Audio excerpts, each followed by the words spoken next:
Assalamu alaikum everyone. I hope you are doing great. Today we are going to discuss about osmoregulation in plants.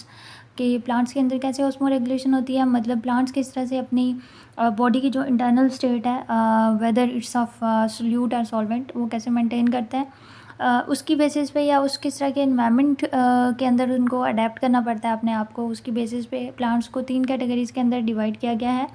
उन 3 categories में हमारे पास आ जाते हैं hydrophytes, mesophytes and xerophytes. First of all will discuss about hydrophytes के hydrophytes क्या होते हैं और किस तरह से ये अडेप्ट करते हैं अपनी बॉडी को। हाइड्रो से निकला है ये वर्ड। हाइड्रोफाइट्स मीन्स वो वाले प्लांट्स जो कि बहुत ज़्यादा वाटरी इन्वायरमेंट के अंदर रहते हैं, जिनकी सराउंडिंग में वाटर की अवेलेबिलिटी बहुत ज़्यादा होती है। मतलब वो वाले प्लांट्स जो कि रिवर के अंदर जो है वो ग्रो करते हैं, या जो सी के अंदर जो है वो जिनकी ग्रोथ होती है, इस तरह के प्लांट्स को हाइड्रोफाइट्स बोला जाता है। और ये जो प्लांट्स होते हैं इनको एक नॉर्मल जो है वो अवेलेबिलिटी से बहुत ज़्यादा अमाउंट में वाटर अवेलेबल होता है।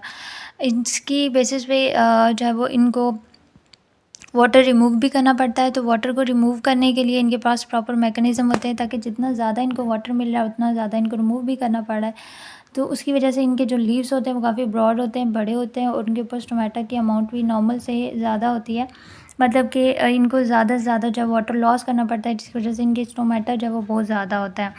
मतलब कि अगर एक नॉर्मल प्लांट के अंदर लीफ जो है वो इतने साइज़ का है, तो इनका उसके मुकाबले में काफ़ी ज़्यादा बड़ा साइज़ होता है, ठीक है। जिसकी वजह से जो है वो ये इजीली एक्सेस जो अमाउंट होती है वाटर की वो उसको रिलीज़ कर देंगे। जितना बड़ा लीफ होगा उतने ज़्यादा स्टोमेटा होंगे और उतना ज़्यादा जो है वाटर का लॉस होगा।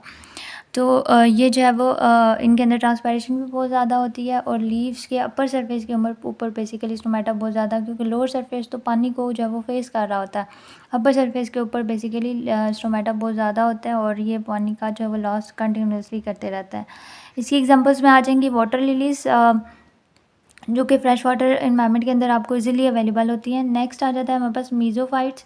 मीज़ोफाइट्स वो वाले प्लांट्स होते हैं जिनको मॉडरेट अवेलेबिलिटी होती है वाटर की, ना ही बहुत ज़्यादा और ना ही बहुत कम, और इतनी अमाउंट इनको अवेलेबल हो जाती है जो कि इनकी नॉर्मल ग्रोथ के लिए या इनके इंटरनल स्टेट को मेंटेन रखने के लिए सफिशेंट हो, ना बहुत ज़्यादा ना बहुत कम।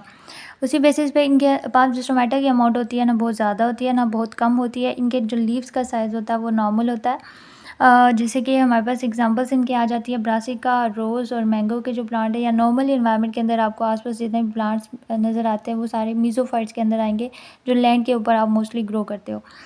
और इनको भी ये भी अपनी वाटर की स्टेट को कैसे मेंटेन रखते हैं, इनकेस अगर सडनली इनकी जो है वो एनवायरनमेंट के अंदर वाटर बहुत कम हो गया है या इनको अवेलेबिलिटी बहुत कम है, तो ये क्या करेंगे, अपने स्टोमेटा को क्लोज़ कर देते हैं ताकि ज़्यादा ज़्यादा वाटर लॉस ना हो और स्टोर ही रहे अंदर। और इनकेस अगर इनको वाटर की अवेलेबिलिटी ज़्यादा होगी या नॉर्मल से ज़्यादा, तो ये अपने स्टोमेटा को ओपन कर देते हैं ताकि वाटर ज़्यादा से ज़्यादा रिमूव हो सके। नेक्स्ट आ जाते हैं हमारे पास ज़ीरोफाइट्स। ज़ीरोफाइट्स वो वाले प्लांट्स हैं जिनमें वाटर की अवेलेबिलिटी बहुत कम होती है, और ये जो इनमें जो ट्रांसपायरेशन का रेट है, मतलब लॉस ऑफ वाटर जो है वो करने का जो रेट है वो बहुत कम होता है। ये ज़्यादा ज़्यादा अपने वाटर को स्टोर ही करके रखते हैं, ताकि ये जो रिड्यूसिंग वाटर कंडीशन है उसको ये कर सकें, बीट कर सकें, और ज़्यादा से ज़्यादा अमाउंट अपनी बॉडी के अंदर रखें, ताकि ये पानी का जो है वो ईज़िली उस पे सर्वाइव कर सकें। इसके एग्जांपल में हम बस आ जाएंगे, कैक्टस आ जाता है, ठीक है। इसकी जो आउटर कवरिंग देखें तो काफ़ी थिक होती है, मोटी होती है, वैक्सी होती है। ज़्यादा से ज़्यादा जो है वो लीव्स इनके ऊपर ये शेड कर देते हैं या होते ही नहीं है, ठीक है, और बहुत कम होते हैं। और टमाटर की अमाउंट इनके जो है वो ज़्यादातर lower surface of the leaf जो है वो वहाँ पे होती है, या डिप्रेशन जो गड्ढे बने होते हैं इनकी जो है वो बॉडी के अंदर, वहाँ पे ये स्टोमेटा मिलते हैं। बहुत कम होते हैं स्टोमेटा, ज़्यादा ज़्यादा ही पानी को स्टोर ही करते हैं। और इसके अलावा इनके जो स्टेम्स होते हैं वो स्पॉन्जी होते हैं, मतलब फाइब्रस होते हैं। जैसे कि कॉटन के ले लो या वूल की एग्जांपल ले लो, उसको अगर पानी में डालोगे तो ज़्यादा ज़्यादा पानी को एब्जॉर्ब कर लेती है। सेम केस इनके स्टेम का होता है कि ज़्यादा से ज़्यादा ये वाटर को एब्जॉर्ब करके रखते हैं, ताकि ये जो डेफिशिएंट कंडीशंस होती है, वाटर डेफिशिएंट कंडीशंस, उसमें ये वही स्टोर किया हुआ वाटर ये यूज़ करेंगे और सर्वाइव करते हैं। आप इस डायग्राम के थ्रू भी देख सकते हो। First one is of hydrophytes and second one is of xerophyte. ये हाइड्रोफाइट्स में आ जाएंगे वाटर लिलीज। ये आप देख सकते हैं वाटर के सरफेस के ऊपर ये ग्रो कर रही है। इनके लीव्स काफ़ी ब्रॉड है और इस तरह से ये कंटिन्यूसली ट्रांसपायर करती रहती हैं। लेकिन कैक्टस की बात करें तो स्पाइन के फॉर्म में इसके लीव्स हैं। इनकी जो क्यूटिकल्स है, बाहर की कवरिंग है, वो काफ़ी मोटी होती है और इनके जो स्टेम्स होते हैं वो स्पॉन्जी हैं, जिसकी वजह से ये अपनी जो है वो आपको अडेप्ट करता है in the reducing condition of water. Next है osmo regulation in animals. Osmo regulation animal किस तरह से होती है या किस तरह के एनवायरनमेंट उनको अवेलेबल होता है, उसकी बेसिस पे दो कैटेगरीज हमारे पास आती हैं, osmo conformers and osmo regulators. Osmo conformers वो वाले ऑर्गेनिजम्स हैं, लिविंग ऑर्गेनिज्म या एनिमल्स आ जाते हैं, जो कि ऐसे इन्वायरमेंट के अंदर रहते हैं जिसमें सॉल्ट की कंसनट्रेशन वाटर के साथ बहुत ज़्यादा है। जैसे कि मेरीन सॉल्ट वाटर इन्वायरमेंट के अंदर जो एनिमल्स रहते हैं उनको वाटर के साथ साथ सॉल्ट की बहुत ज़्यादा अमाउंट अवेलेबल होती है। और इस केस में क्या होता है कि वो अपनी बॉडी की स्टेट को इस तरह से बैलेंस करते हैं ताकि जितना बाहर सॉल्ट है उतना इनकी बॉडी के अंदर हो, उन्हें बार बार जो है वो पानी लेना ना पड़े या सॉल्ट लेना या देना ना पड़े। ठीक है, तो इस तरह से ये अपनी एक स्टेट जो होती है वो बाहर के इन्वायरमेंट के अकॉर्डिंग ही मेंटेन करके रखते हैं। मतलब ये अपनी जो स्टेट है वो एक्सटर्नल इन्वायरमेंट के साथ आइसोटोनिक सेम रखते हैं। फॉर एग्जांपल अगर इनकी एक्सटर्नल इन्वायरमेंट में 70% मिनरल्स हैं तो इंटरनल इन्वायरमेंट के अंदर भी ये 70% ही रखेंगे ताकि बाहर जितनी कंसंट्रेशन है उतनी ही अंदर हो, सेम हो, इन्हें बार बार रेगुलेट ना करना पड़े। ये बार बार रेगुलेट नहीं करते, ये स्टेट ही बेसिकली एक्सटर्नल के साथ वैसे की वैसे ही रख देते हैं, इन्वायरमेंट के साथ घुल मिल जाते हैं, तो इस तरह से इनको बार बार चेंज नहीं करना पड़ता। इसमें जितने भी मैरीन फिशेज़ होती हैं वो ऑस्मो कन्फॉर्मर्स के अंदर आएंगी। अच्छा, नेक्स्ट आ जाते हैं हमारे पास ऑस्मो रेगुलेटर्स। ये सेकंड कैटेगरी है और इसमें नाम से ही शो हो रहा है कि ये ऐसे ऑर्गेनिज्म है जिनको बार बार अपनी बॉडी की स्टेट को रेगुलेट करना पड़ता है। मतलब इंटरनल इन्वायरमेंट को उनको बार बार रेगुलेट करना पड़ेगा। जितने भी ऑर्गेनिज्म फ्रेश वाटर इन्वायरमेंट के अंदर आते हैं वो सारे ऑस्मो रेगुलेटर के अंदर आएंगे। ये जो ऑस्मो रेगुलेटर्स हैं इनको बार बार अपनी इंटरनल स्टेट को रेगुलेट करना पड़ता है। ये ऐसे ऑर्गेनिज्म होते हैं जो फ्रेश वाटर इन्वायरमेंट के अंदर रहते हैं। मतलब इनके इन्वायरमेंट के अंदर पानी तो बहुत ज़्यादा होता है लेकिन सॉल्ट बहुत कम होता है। फॉर एग्जांपल इनके एक्सटर्नल इन्वायरमेंट के अंदर अगर 70% वाटर है, ठीक है, और इनकी बॉडी के अंदर जो है वो 70% सॉल्ट है, ठीक है, तो ये क्या करते हैं कि अब मतलब इनकी रिक्वायरमेंट ही इतनी है, सॉल्ट इनकी बॉडी के अंदर ज़्यादा है लेकिन बाहर वाटर बहुत ज़्यादा है।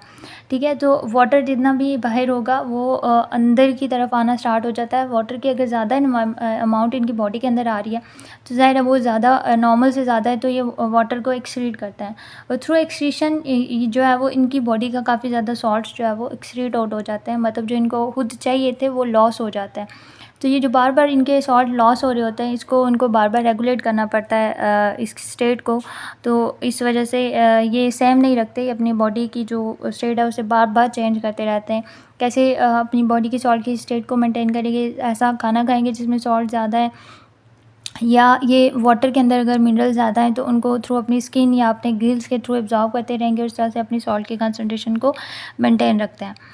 नेक्स्ट आ जाता है osmo regulation in different environment जैसे कि मेरीन की एग्जांपल हैं तो मेरीन के अंदर ज़्यादातर ऑस्मो कन्फॉर्मर्स आएंगी। इसमें ज़्यादातर हैग फिशेस आ जाती हैं। हैग फिशेस जो होती हैं वो अपने इन्वायरमेंट सेम रखती हैं, जैसे बाहर का हमने कहा था, पहले भी डिस्कस किया, जैसे ऑस्मो कन्फॉर्मर्स करते हैं। लेकिन इसमें कुछ ऐसी फिशेस हैं जो कि रेगुलेटर की जो कैटेगरीज के अंदर आती है। इसमें कार्टिलेजिनियस फिशेस आ जाती हैं जो कि अपनी बॉडी के अंदर सॉल्ट की कंसनट्रेशन को बहुत कम रखती हैं। सुई वाटर के अंदर सॉल्ट बहुत ज़्यादा है लेकिन अपनी बॉडी के अंदर ये बहुत कम रखती हैं।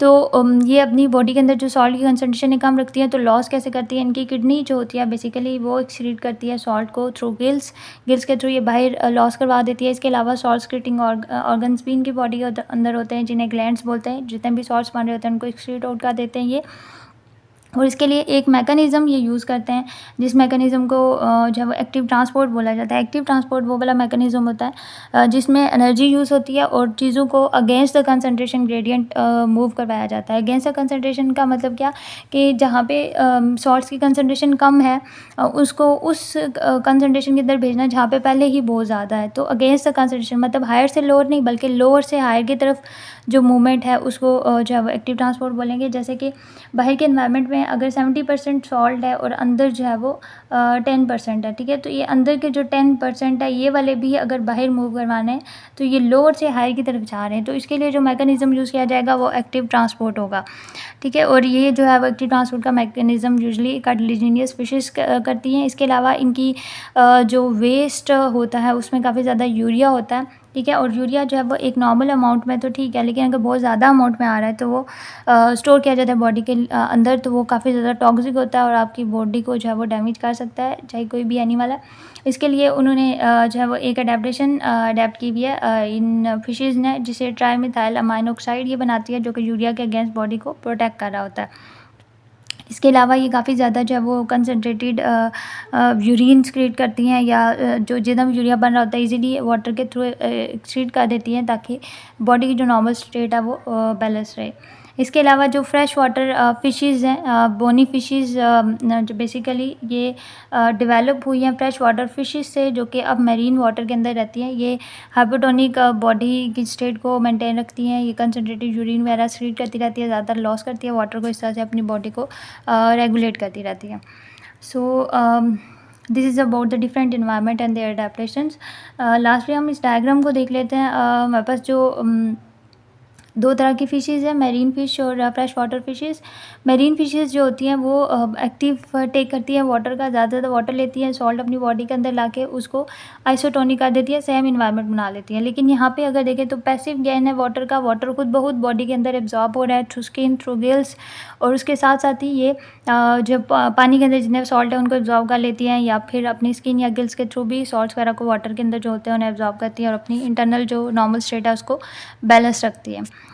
नेक्स्ट आ जाता है हमारे पास फ्रेश वाटर एनिमल्स में। फ्रेश वाटर एनिमल्स में हमारे पास आ जाते हैं अमीबा और पैरामीशियम, प्रोटोजोन, सारे इसके अंदर आएंगे, ठीक है। ये जो है इनके पास एक प्रॉपर स्ट्रक्चर होता है जिसे कंटेक्टाइल वैक्यूल बोलते हैं। और ये जो है जितना भी अगर बाहर इन्वायरमेंट के अंदर पानी बहुत जाता है तो अगर बॉडी के अंदर आ रहे हैं तो उसको ज़्यादा से ज़्यादा जो है वो स्टोर करने के लिए कंटेक्टाइल वैक्यूल होता है। और अगर पानी बहुत ज़्यादा है तो उसको डाइल्यूट यूरिन के थ्रू एक्सक्रीट कर देती है, मतलब ऐसा यूरिन जिसमें सॉल्ट की कंसनट्रेशन बहुत ज़्यादा कम है लेकिन वाटर की कंसनट्रेशन बहुत ज़्यादा है, ठीक है। तो इस तरह से अपनी बॉडी की जो है वो सॉल्ट कम एक्सक्रीट करती है और वाटर ज़्यादा, क्योंकि वाटर की अवेलेबिलिटी बहुत ज़्यादा होती है।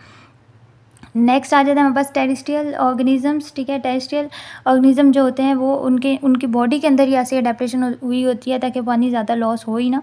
इसमें आर्थ्रोपोड्स और वर्टिब्रेट्स आ जाते हैं। आर्थ्रोपोड जैसे इंसेक्ट्स आ जाते हैं, इसमें कॉकरोच वगैरह, बीटल्स वगैरह, बग्स वगैरह, आपने देखा होगा उनकी बाहर की जो कवरिंग होती है बहुत हार्ड होती है, ठीक है। थिक क्यूटिकल होती है इनकी, मल्टी लेयर डेड स्किन होती है बाहर से, और ये जो है वो ज़्यादा से ज़्यादा जो डेड स्किन है वो पानी को लॉस नहीं करने देती, कवर रखती है और बॉडी को जो है वो इस तरह डिहाइड्रेशन से सेव करवाती है। इसके अलावा अगर ह्यूमंस की बात करें तो हमारी बॉडी के ऊपर भी एक प्रॉपर स्किन होती है जो कि एवापोरेटिव लॉस इतना ज़्यादा नहीं होने देती और वाटर को जो है वो सेव करे रखती है, जो हमारी इंटरनल स्टेट है उसको बैलेंस रखती है। इसके अलावा जो है ऐसा कुछ अगर ऑर्गेनिज्म है जैसे डेजर्ट के अंदर है तो वो अपनी मीट या अपनी लाइफस्टाइल ऐसा जो है वो कैरी करते हैं ताकि उनकी बॉडी के अंदर ज़्यादा जो है वो वाटर है वो लॉस ना हो। इसमें एग्जांपल आ जाती है हमारे पास डेजर्ट मैमल की, कैंगरू रैट की। वो कुछ भी पिए बगैर काफ़ी अर्से तक वो ज़िंदा रह सकता है। वो ऐसे सीड्स के ऊपर फीड करता है जिसके अंदर क्या होता है कार्बोहाइड्रेट्स की अमाउंट बहुत ज़्यादा होती है, और कार्बोहाइड्रेट जब बॉडी के अंदर टूटता है उसको तोड़ा जाता है, एनर्जी बनाई जाती है, उसके रिजल्ट में वाटर प्रोड्यूस होता है और उसी वाटर के ऊपर ये सर्वाइव कर रहा होता है, इसलिए इसे पीने की ज़रूरत नहीं होती। इसके अलावा ह्यूमंस की बात करें तो हमारी किडनी में जो फंक्शनल यूनिट है नेफ्रॉन्स, वो अगर आपकी बॉडी के अंदर कंसनट्रेशन बहुत कम है वाटर की तो वो थ्रू मेटाबॉलिज्म जो आपने एक्सक्रीट करना है वाटर उसको रीअब्जॉर्ब कर लेता है और जो बॉडी की नॉर्मल स्टेट है उसको बैलेंस रखता है। तो इस तरह से टेरेस्ट्रियल ऑर्गेनिजम्स अपनी बॉडी की जो नॉर्मल स्टेट है उससे बैलेंस रखते हैं। इसके अलावा ये डिहाइड्रेशन को इसी तरह से बैलेंस किया जाता है और इसके लिए एक टर्म यूज़ की जाती है anhydrobiosis, that is a board question. ये जो है वो लाजमी इस पैराग्राफ में याद करना है। इसमें इसकी जो बेसिक डेफिनेशन और पूरी एक्सप्लेनेशन स्टार्ट होगी वो यहाँ से, सम डेजर्ट मैमल से, और at the end of the paragraph. This was about today's lecture, that's all. इसमें जो बेसिक आपने याद करनी है कि इन्वायरमेंट है, कौन सा इन्वायरमेंट है, उसमें क्या कंडीशंस है, कौन से ऑर्गेनिजम्स उनके अंदर आते हैं और किस तरह से वो अपने आप को अडेप्ट करते हैं। That was all about today's lecture. Thank you.